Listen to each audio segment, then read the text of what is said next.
Hello guys, inshuti bakunzi ba Kotinja TV show. Muri kumwe nanjye Kotinja.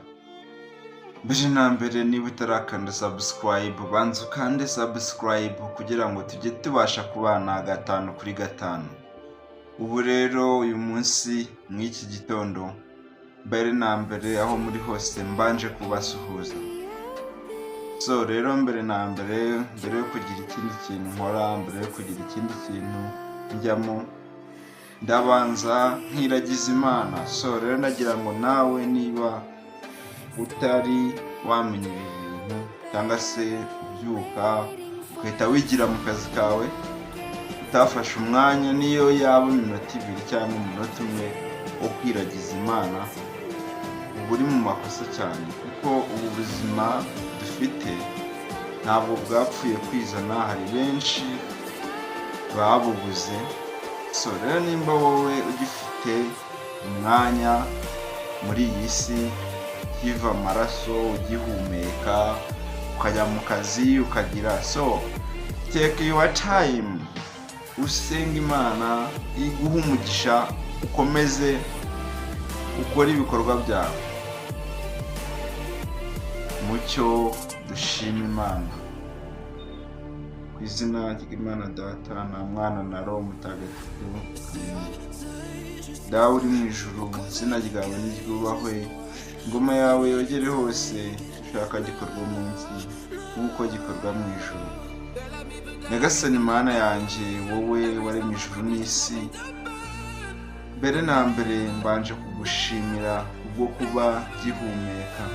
Hari benshi bapfuye dawe, kandi abo bose ntabwo nabarushaga ubutungane kuri iyi si.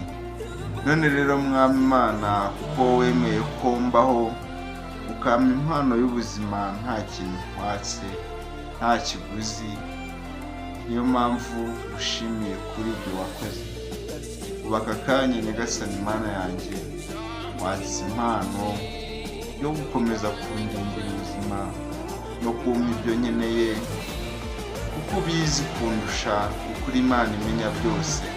Nyagasani Mana yanjye, hari igihe mfumura nkakora amakosa ndetse nkagutera umugongo, ariko nk'uko wababariye umwana w'ikirara, niko nanjye wongera kumbabarira iyo nibyo ko nakosheje. Dawe, nongeye kukwereka isi yose, abantu bose bari mu bibazo, ubane nabo umunsi ku munsi kandi ubakize. Nyagasani Mana yanjye, nongeye kukwereka ubuzima bwanjye na bizinesi zanjye zose, nubwo zaba zitagenda neza, ariko mbere na mbere ndashimira yuko nzifite. Hari n'abadafite icyo bakora kandi bagushimira, niyo mpamvu ngomba kugushimira. Ndashimira Nyagasani Mana.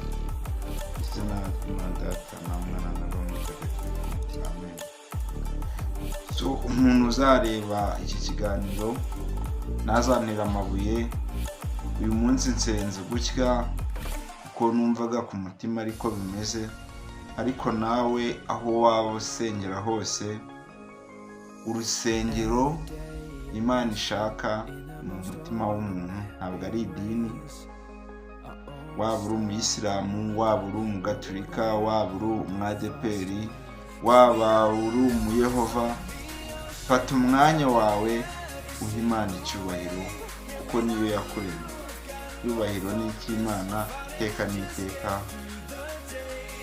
Mbere na mbere rero mukande subscribe kugira ngo tujye tubasha kubana n'ibindi biganiro. Ciao ciao, muri kumwe nanjye Kotinja, mukande subscribe.